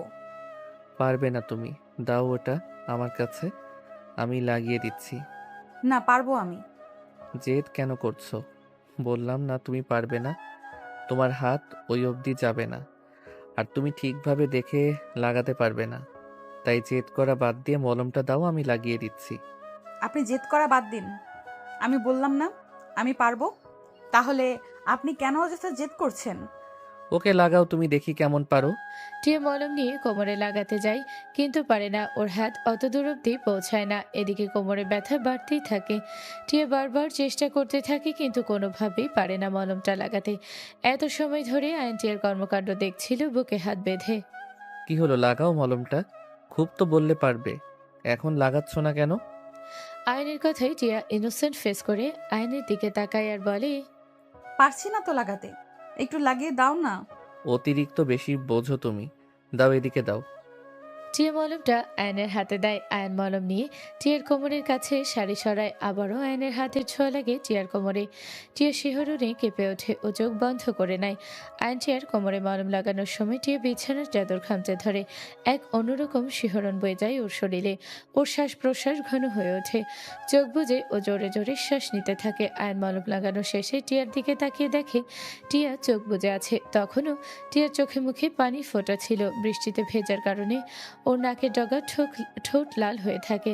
আয়নের স্পর্শে টিয়ার ঠোঁট কাঁপতে থাকে। আয়ন এক নজরে টিয়ার কাঁপা কাঁপা ঠোঁটের দিকে তাকিয়ে থাকে। ও এক প্রকার ঘরের দিকে ভেতরে চলে যায়। নিজেকে আর সামলাতে পারে না আয়ান। ও ধীরে ধীরে টিয়ার ঠোঁটের দিকে এগিয়ে যায়। কাঁপা কাঁপা হাতে টিয়া ঠোঁট স্পর্শ করে। টিয়া তখন চোখ বন্ধ করে জোরে জোরে নিঃশ্বাস নিতে থাকে। আয়ান নিজের ডান হাত টিয়ার চুলের ভিতরে দিয়ে ওর মাথা আঁকড়ে ধরে, আর বাম হাতে টিয়ার কোমর জড়িয়ে ধরে। তারপর টিয়ার কাঁপতে থাকা ঠোঁট নিজের ঠোঁটের আয়ত্তে নিয়ে নেয়। একভাবে পাগলের মতো টিয়ার ঠোঁটে কিস করতে থাকে আয়ন। আয়নের পাগলামি টিয়াও বেসামাল হয়ে যায়। ও নিজেকে সামলাতে না পেরে আয়নের সাথে সমানতালে কিস করতে থাকে। টিয়ার রেসপন্স পেয়ে আয়ন আরও উগ্র হয়ে ওঠে। ও বেসামাল হয়ে পড়ে। টিয়ার ঠোঁটে কিস করার সাথে সাথে হালকাভাবে কামড় দিতে থাকে। অনেক সময় এভাবে কিস করার পরে আয়ন ঠান্ডা হয়। ও নিজেও এবারে জোরে জোরে নিঃশ্বাস নিতে থাকে। ওর আর টিয়ার দুজনেরই চোখ বন্ধ হয়। আজকে যদি আমি তোমার কাছে স্বামীর অধিকার দাবি করি, তুমি কি রাগ করবে? যদি তোমাকে একটু ভালোবাসতে চাই, একটু আদর করে কাছে পেতে চাই, তুমি কি ধরা দেবে? নিজেকে সমর্পণ করবে আমার কাছে? প্লিজ টিয়া, না বলো না। আমি আর পারছি না তোমাকে দূরে সরিয়ে রাখতে। তোমাকে নিজের করে পেতে চাই আমি। আজকের রাতটা শুধু তোমার আর আমার হোক, সেটাই চাই। তোমাকে খুব ভালোবাসতে চাই। প্লিজ, তুমি আজকে আর বারণ করো না, প্লিজ। আয়ন ঘোর লেগে কণ্ঠে টিয়াকে কথাগুলো বলে। টিয়া কোনো প্রতি উত্তর দেয় না। ও নিজেও যে আয়নকে কাছে পেতে চায় সেটা বোঝাতে ও নিজে থেকে এবারে আয়নকে লিপ কিস করে। টিয়ার থেকে সম্মতি পেয়ে আয়ন টিয়ার সাথেই কিস করায় রেসপন্স করে। একে অপরকে পাগলের মতো কিস করতে থাকে ওরা। আয়ন টিয়ার ঠোঁটে কিস করা বাদ দিয়ে এবার আস্তে আস্তে নিচের দিকে নামতে শুরু করে। টিয়ার গলায় পাগলের মতো কিস করতে থাকে ও। আয়নের আদরে টিয়া বেসামাল হয়ে ওঠে। আয়ন টিয়ার ঘাড়ে গলায় কিস করার সাথে সাথে কামড়ও দিতে থাকে। টিয়া শিহরণে শিহরণে পাগল হয়ে ওঠে। ও জোরে জোরে শ্বাস নেয় আর বিছানার চাদর খামচে ধরে। ওরা একে অপরের ভিতরে ডুবে যায়। ভালোবাসার জগতে হারিয়ে যায় দুজনে। লাভ ইউ টিয়া, অনেক অনেক ভালোবাসি তোমাকে। আমিও ভালোবাসি তোমায় আয়ান। একে অপরকে জড়িয়ে ধরেই ঘুমিয়ে পড়ে ওরা। সকালে টিয়ার ঘুম ভাঙলেও দেখে আয়নকে শক্ত করে জড়িয়ে ধরে রেখেছে। রাতের কথা মনে পড়তেই টিয়া লজ্জায় লাল হয়ে যায়। ও নিজেকে আয়নের থেকে ছাড়িয়ে নিতে চাইলে আয়নকে আরো শক্ত করে জড়িয়ে ধরে। ঘুম ঘুম কণ্ঠে বলে, হাঁসের বাচ্চার মতো এমন ছটফট করছো কেন? চুপ করে আমার বুকে শুয়ে থাকো। অনেক বেলা হয়েছে, ছাড়ো আমাকে। আমার আজকে অনেক কাজ আছে। আজকে রকি আসবে আব্বুর সাথে ওর আর আহির বিয়ের কথা বলতে। আব্বু আমাকে দায়িত্ব দিয়েছে আমি যেন আজকে নিজ হাতে রান্না বান্না করে শুরু করে সবটা সামলাই। এখন ছাড়ো আমায়, আমার দেরি হয়ে যাচ্ছে। না, ছাড়বো না। এসব কি ধরনের পাগলামি আয়ান? ছাড়ো, আমার দেরি হয়ে যাচ্ছে। ছাড়বো? ছাড়ো। আচ্ছা, ছেড়ে দিলাম, যাও। আয়ান নিজের হাতের বাঁধন ঢিলা করে নেয়। টিয়া উঠে যেতে নিলে আয়ান হালকা করে হ্যাঁচকা টান দিয়ে ওকে নিজের বুকের উপর ফেলে দেয়। টিয়া একটু রাগ দেখিয়ে বলে, এবার কিন্তু বেশি বেশি হয়ে যাচ্ছে আয়ান। এমন পাগলামি করার কোনো মানে হয় না। আমি তো পাগল, আমার বউয়ের প্রেমে পাগল। পাগল মশাই, অতিরিক্ত পাগলামি করলে কিন্তু এবার আপনাকে পাগলাগারোতে ভর্তি করে দিব বলে দিলাম। কি বুক করব নাকি পাবনার পাগলাগারোদের সিট? না থাক বাবা, এই দেখো আমি একদম সুস্থ হয়ে গেছি। এই তো ভদ্র ছেলে। তো সাহেব এখন ছাড়ুন আমায়, না হলে সত্যি সত্যি আপনাকে পাগলাগারদে পাঠাবো। ঠিক আছে, যাও। কেউ তো আমাকে আর ভালোবাসে না যে আমার কাছে থাকবে। আয়ান মুখ গোমরা করে কথাটা বলে টিয়াকে ছেড়ে দেয়। টিয়া উঠে চলে যায়। কি মনে করে টিয়া আবারও ফেরত আসে। আয়নের গোমরা মুখ দেখে টিয়া হেসে দেয়। তারপর আয়নের কপালে একটা কিস দিয়ে টিয়া বলে, কি এবার খুশি তো? হাহ, কেউ যদি সত্যি আমায় ভালোবাসতো তাহলে কপালে না, ঠোঁটে কিস দিত। আয়নের কথা শুনে টিয়া হাসবে না কাঁদবে বুঝতে পারে না। ও আবারও গিয়ে আয়নের ঠোঁটে একটা কিস দেয়। আয়ন এবার আর মুখ গোমরা করে থাকে না, হেসে ফেলে। আয়নকে হাসতে দেখে টিয়াও হেসে দেয়। অনেক ভালোবাসাবাসি হয়েছে, এবার উঠে ফ্রেশ হয়ে নাও। আমি ফ্রেশ হয়ে আসছি, তারপর তুমি যাবে ফ্রেশ হতে। না, আমি আরো একটু ঘুমাবো। তুমি যাও তাড়াতাড়ি, তোমার কাজ সেরে আসো। কুম্ভকর্ণ একটা। দাঁড়াও, আমি ফ্রেশ হয়ে আসি, তারপর তোমাকে ঘুম পাড়াবো ভালো করে। টিয়া চলে যায় গোসল করতে, আর আয়ান আবারও কাঁথা মুড়ি দিয়ে শুয়ে পড়ে। গোসল থেকে বেরিয়ে এসে টিয়া আয়ানকে ডাকতে থাকে, কিন্তু আয়ান ওঠেই না। টিয়া আয়নের মুখের ওপর থেকে কাঁথা টেনে সরিয়ে নেয়। তারপরও আয়ান ওঠে না। সেটা দেখে টিয়ার মাথায় একটা দুষ্ট বুদ্ধি আসে। ও আয়নের মুখের সামনে গিয়ে নিজের ভেজা চুল ছাড়ে। চুলের পানি পড়ায় আয়ান লাফিয়ে ওঠে। সেটা দেখে টিয়া হাসতে থাকে। টিয়াকে হাসতে দেখে আয়ান রাগি চোখে তাকায়। টিয়া ওকে জিভ ভেঙে দিয়ে আয়নার সামনে দাঁড়ায়। তোয়ালে দিয়ে নিজের মাথার চুল মুছতে থাকে টিয়া। আয়ন পেছন থেকে গিয়ে টিয়াকে জড়িয়ে ধরে টিয়ার চুলের মাঝে মুখ গুজে দেয়। কি হচ্ছেটা কি? আবার আদর করতে ইচ্ছে করছে তোমায়? করাবো তোমায় আদর। এখনো ফ্রেশ হয়নি, এসেছে আদর করতে। যাও ফ্রেশ হয়ে এসো। এমন করো কেন বউ? কেমন করি? কেমন যেন সৎ বউয়ের মতো আচরণ করো তুমি। আয়নের কথা শুনে টিয়া হাসতে থাকে। ও সামনে ফিরে আয়নের গলা জড়িয়ে ধরে। তারপর আয়নের দুই গালে দুইটা কিস দিয়ে বলে, নিন সাহেব, আপনার বউয়ের মতো করে দিলাম আদর। এখন যান ফ্রেশ হন, আমাকে নিচে যেতে হবে, অনেক কাজ আজকে আমার। হুম, যাও। আয়ন চলে যায় ফ্রেশ হতে, আর টিয়া নিচে চলে যায়। আজকে অনেক কাজ করেছে টিয়া। অনেক পদ রান্না করতে হবে, সেসবের বাজার আগের দিনই করিয়ে রাখে টিয়া। ফুলির মাকে সাথে নিয়ে অনেক পদ রান্না করে। রান্না শেষ করতে করতে টিয়ার 12টা বেজে যায়। রকি ফোন করে জানিয়েছিল ওই একবারে দুপুরে এসে লাঞ্চ করবে। তাই সকালের জন্য কোনো নাস্তা আইটেম না করে একেবারে লাঞ্চের জন্য কয়েক পদ রান্না করে টিয়া। রান্না শেষ করে টিয়া গোসলের জন্য নিজের রুমে যায়। টিয়া রুমে যাওয়ার পরপরই রকি আসে। এসে সোফায় বসে আয়নের আব্বুর সাথে গল্প করতে থাকে। টিয়া গোসল করে এসে দেখে রকি আর আয়নের আব্বু সোফায় বসে গল্প করছে। ওদের সাথে আয়নও বসেছিল। রকি টিয়ার দিকে পিঠ দিয়ে বসে। টিয়া রকির মুখ দেখতে পায় না। আব্বু ইশারা দিতে টিয়া রান্নাঘরে যায় শরবত আনতে। টিয়া শরবত এনে রকির সামনে দাঁড়াতেই থমকে যায়। ওর হাত থেকে শরবতে ট্রে পড়ে যায়। ও অবিশ্বাস্য চোখে রকির দিকে তাকিয়ে থাকে। রকিও টিয়াকে দেখে অবাক হয়ে যায়। ও নিজেও অবাক চোখে টিয়াকে দেখতে থাকে। টিয়া কখনো আশাই করতে পারেনি ও রকিকে দেখবে। ওর পায়ের নিচে মাটি সরে যেতে থাকে। টিয়ার চোখ দিয়ে টলমল করতে থাকে পানি। ও কাপা কাপা গলায় বলে, রায়ান তুমি? এসব কি বলছো তুমি টিয়া? রায়ান এখানে কোথা থেকে আসবে? ও তো অ্যাক্সিডেন্টে মারা গেছে। টিয়া যেন আয়নের কথা শুনতেই পায় না। ও অপলক চোখে রকি নামক ছেলেটির দিকে তাকিয়ে থাকে, যে আসলে ওর প্রথম স্বামী রায়ান। ও এ বাড়িতে টিয়াকে দেখে রায়ান নিজেও অবাক হয়। ও চোখ নামিয়ে নেয়। তুমি বেঁচে আছো রায়ান? তুমি এতদিন কোথায় ছিলে? এতদিন তুমি কেন আমার সাথে যোগাযোগ করনি? তুমি এই বাড়িতে কি করছো? ও এখন আমার স্ত্রী, তাই ও এই বাড়িতে। স্ত্রী মানে কি? হ্যাঁ, আমি ওর স্বামী, জীবিত আছি, তাহলে ও তোমার স্ত্রী হয় কিভাবে? এ টিয়া, ওইসব কি বলছে? তুমি ওর স্ত্রী মানে কি? আমি ছিলাম না মাত্র 2.5 বছর, এর ভিতরেই নতুন নাগর জুটিয়ে নিয়েছিস। Shut up, just keep your mouth শাট।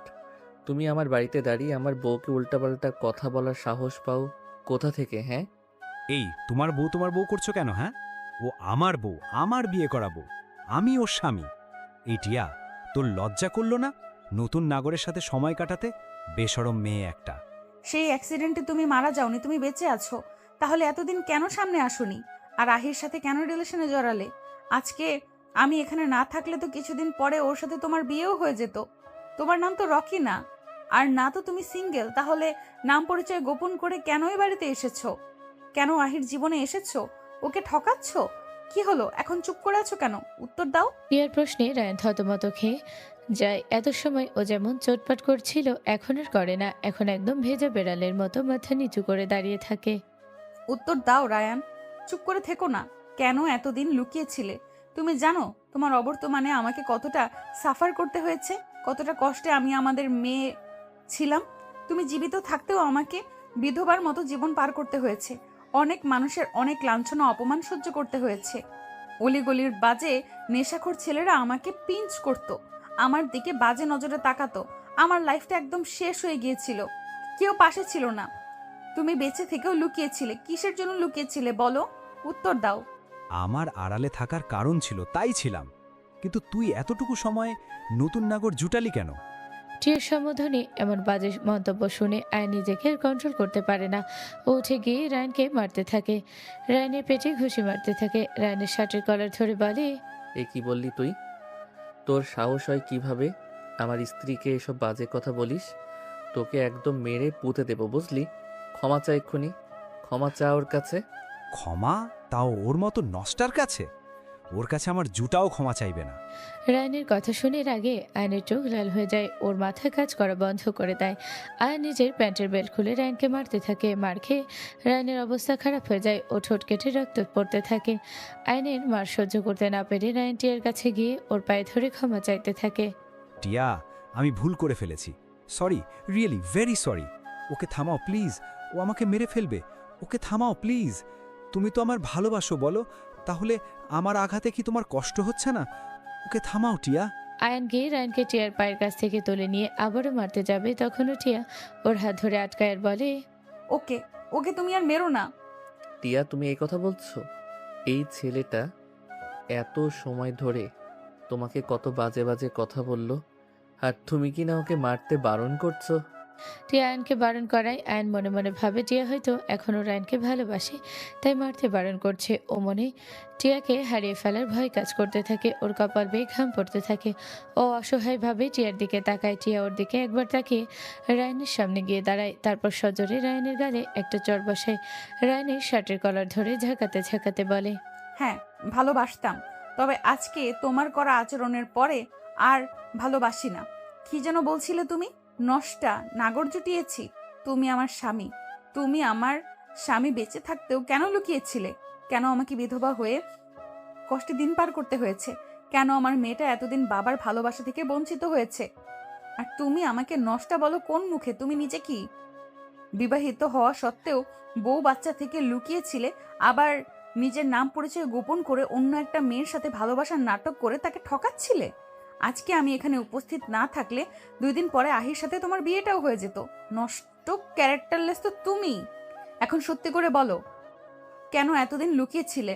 আর কেনই বা আহির কাছে নাম পরিচয় গোপন করে ওকে বিয়ে করতে চাইছিলে? উদ্দেশ্যটা কি তোমার? টিয়ার প্রশ্ন শুনে রায়ন ঘাবড়ে যায়। ও এখন এখান থেকে কিভাবে পালাবে সেটা ভাবতে থাকে। এমন সময় পিছন থেকে কিছু একটা পড়ার আওয়াজ হয়। সবাই পিছনে তাকিয়ে দেখে আহি দাঁড়িয়ে। ওর হাতে লেগে একটা ফুলদানি পড়ে গেছে। এত সময়ের সব কথা আহি শুনেছে। ওর চোখে পানি চিকচিক করতে থাকে। আহিকে দেখে আয়ন আবু টিয়া ঘাবড়ে যায়।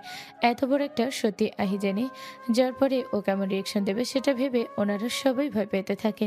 আহি খুব নরম মনের মেয়ে, একটুতেই ও ভেঙে পড়ে। রায়ন ওর জীবনের প্রথম ভালোবাসা। ওর আব্বু ওদের সম্পর্ক মেনে নেয় আহি খুব খুশি হয়েছিল। মনে মনে ওরা রায়নের সংসার সাজিয়ে ফেলেছিল। সেখানে রায়নের এমন বিশ্বাসঘাতকতা ও সহ্য করতে পারে না। ও কান্না করতে করতে রায়নের দিকে এগোতে থাকে। আহিকে রায়নের দিকে এগোতে দেখে আব্বু আয়নকে ইশারা দেয় যেন আহিকে এখান থেকে ঘরে নিয়ে যায়। আয়ন আহির কাছে গিয়ে ওকে টানতে থাকে ঘরে নেওয়ার জন্য, কিন্তু আহি আয়নের হাত ছাড়িয়ে নিয়ে রায়নের দিকে এগিয়ে যায়। ও রায়নের কাছে গিয়ে ওর গায়ে নিজের 2 হাত রেখে বলে, রকি, ভাবি এসব কি বলছে? এসব কিছু সত্যি না, তাই না? তুমি রায়ান না, তুমি আমার রকি। বলো সবাইকে যে ভাবি মিথ্যা বলছে। তুমি ওনার স্বামী না, তুমি আমার ভালোবাসা, আমার রকি। আহি পাগলের মতো কান্না করতে থাকে আর এসব বলতে থাকে।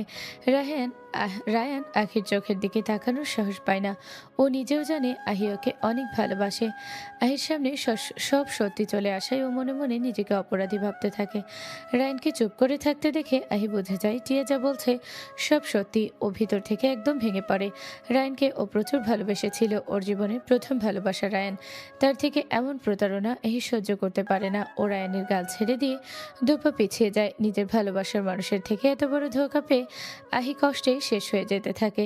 তার সাথে ও রায়ানের প্রতি প্রচুর রাগ হতে থাকে। রাগে ক্ষোভে ও চোখ লাল হয়ে ওঠে। ও নিজেও আয়নের মতো যেমন ঠান্ডা তেমন গরম। রাগে ক্ষোভে আহি রায়ানের দিকে এগিয়ে রায়ানের গালে পরপর 3-4টা চড় বসায়। তারপর রায়ানের শার্টের কলার ধরে ঝাঁকাতে ঝাঁকাতে বলে, কেন করলি এমন? আমার সাথে তোর তোর কোন শত্রুতা নেই, তাহলে কেন করলি আমার সাথে এমন? আমার সাথে ভালোবাসার অভিনয় কেন করলি?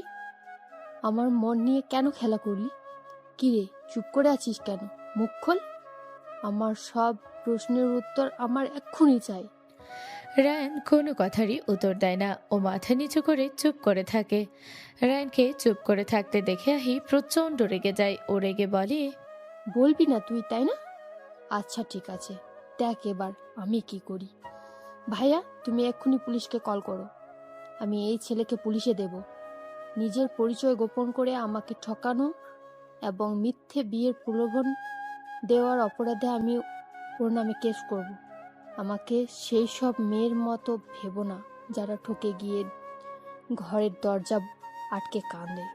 আমি যেমন ভালোবাসতে পারি তেমন মনে আঘাত দিলে শাস্তিও দিতে পারি। ভাইয়া, কল দা পুলিশ। আহির মুখে পুলিশের কথা শুনে রায়ান ভয় পেয়ে যায়।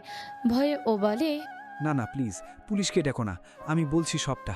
তাও প্লিজ পুলিশকে বলো না, প্লিজ পুলিশকে কল দিও না, আমার পুরো লাইফটা শেষ হয়ে যাবে। ঠিক আছে, কল দিচ্ছি না। তুমি আহি আর টিয়ার সমস্ত প্রশ্নের উত্তর দাও। পুলিশের ভয়ে রায়ান অতীতের সবকিছু বলতে শুরু করে। কেন ও এতদিন লুকিয়েছিল, কেন নিজের পরিচয় গোপন করে আহির জীবনে এসেছে, সবটা বলতে থাকে। আমি আর টিয়া একে অপরকে ভালোবেসে বিয়ে করেছিলাম। আমি অনাথ ছিলাম, তাই টিয়ার বাবা মা আমাদের সম্পর্ক মেনে নেয়নি। আমাদের বিয়ের পরে রাগে ওনারা বিদেশে চলে যান। আমার আর টিয়ার ছোট্ট সংসার বেশ ভালোই চলছিল। টিয়া নিজের বাড়ি থেকে আনা টাকা আর গয়না আমায় দিয়েছিল ব্যবসা করার জন্য। আল্লাহর রহমতে আমি কাপড়ের ব্যবসায় বেশ লাভ করা শুরু করি। আমার ব্যবসা বেশ ভালোই চলছিল। কিন্তু কথায় আছে না, সৎসঙ্গে স্বর্গবাস, অসৎসঙ্গে সর্বনাশ। আমার কয়েকজন বন্ধু তৈরি হয়েছিল। ওরা সবাই অনলাইনে ক্যাসিনো খেলতো, অনলাইন জুয়া যেটাকে বলে আর কি। ওদের দেখা দেখি আমিও অনলাইনে জুয়া খেলা শুরু করি। প্রথম দিকে ভালোই লাভ করছিলাম। প্রথমে অল্প টাকা দিয়ে খেলতাম। যখন দেখলাম লাভ হচ্ছে, তখন আস্তে আস্তে টাকা বেশি দিয়ে খেলা শুরু করলাম। টাকার লোভ আমাকে একদম পেয়ে বসেছিল। জুয়া খেলা একটা নেশায় পরিণত হয়েছিল। সারা দিন জুয়া খেলতাম। এই খেলার জন্য আমি ব্যবসায়ও মন দিতে পারছিলাম না। আস্তে আস্তে ব্যবসায় ধস নামা শুরু করে। তখনও বুঝতে পারিনি জুয়ার নেশায় আমি আমার শখের ব্যবসাটাকে শেষ করে দিচ্ছি। যে ব্যবসার জন্য আমি বাড়ি গাড়ি সব করতে পেরেছি, জুয়ার জন্য সেই ব্যবসাটাকেই নষ্ট করে দিচ্ছিলাম। তারপর হঠাৎ করে শুধু জুয়ায় হারতে থাকি। তাও আমি হাল ছাড়ি না। জুয়ার নেশা আমার মস্তিষ্ককে নষ্ট করে দিয়েছিল। আমি টাকা দিয়ে খেলতেই থাকি আর হারতে থাকি। প্রতিবার খেলার আগে ভাবতাম যদি হারি তাহলে আর খেলব না, কিন্তু টাকা জেতার নেশায় আবারও খেলতাম। ধীরে ধীরে আমার নিজের কাছে থাকা টাকা সব হেরে যায়। তারপর টিয়ার গয়না বিক্রি করে দিই জুয়া খেলার জন্য। তুমি ওর গয়না বেচে দিলে আরও বুঝতে পারিনি?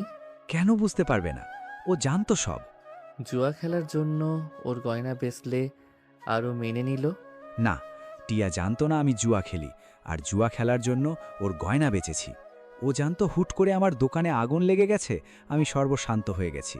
নতুন করে আবারও ব্যবসা করার জন্য টাকার দরকার, তাই ওর গয়না বেচেছি। বাহ, তুমি তো বেশ ভালোই নাটক সাজিয়েছ। তারপর কি হলো তাই বলো। কেন নিজের মৃত্যুর নাটক সাজালে? টিয়ার গয়না বিক্রি করে সেই টাকা দিয়েও আমি জুয়া খেলি আর সব টাকা হেরে যাই।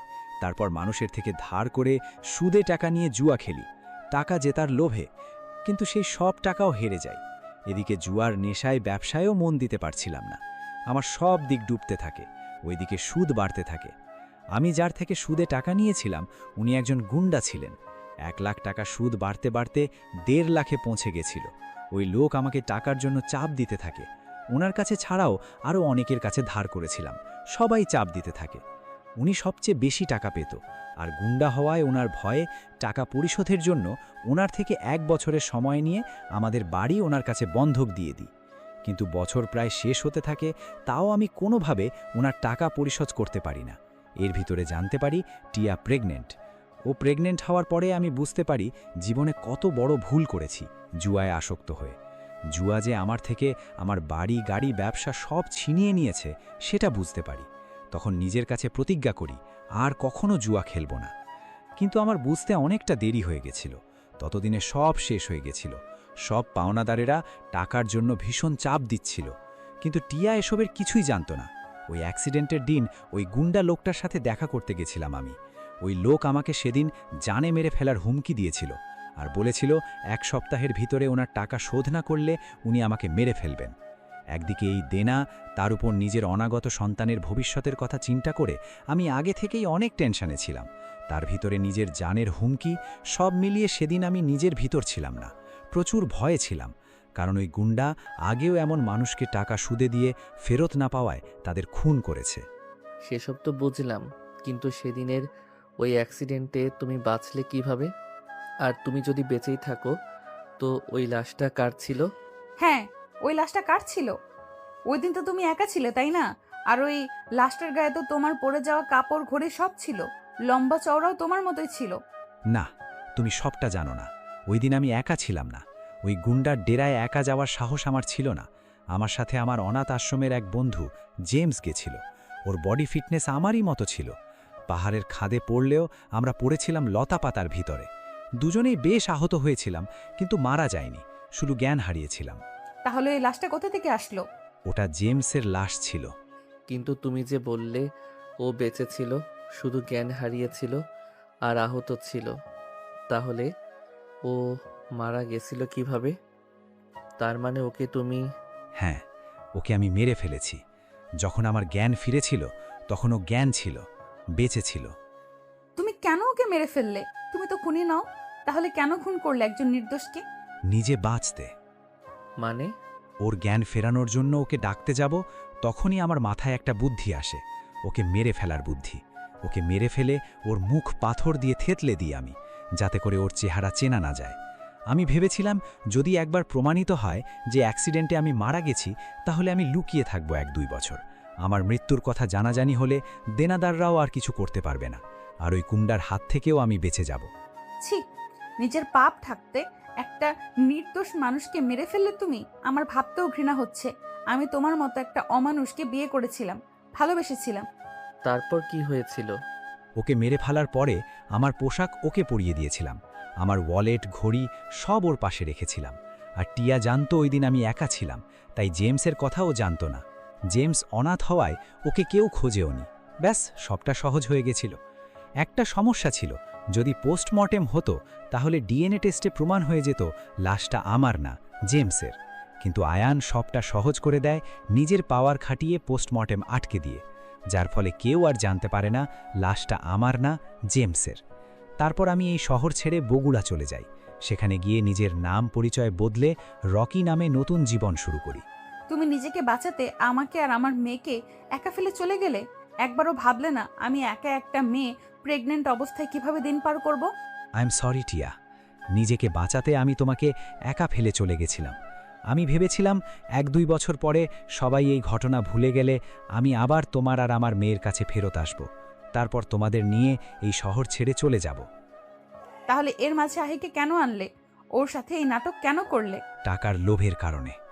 আমি ভেবেছিলাম আহিকে বিয়ে করে ওর সম্পত্তি হাতিয়ে নিয়ে তারপর ওকে ডিভোর্স দিয়ে তোমার কাছে ফিরব, কিন্তু তার আগেই... তুমি আর মানুষ নেই, তুমি একটা জানোয়ারে পরিণত হয়েছো। তুমি যা করেছো তার শাস্তি তোমাকে পেতে হবে। আয়ান, পুলিশকে কল করো।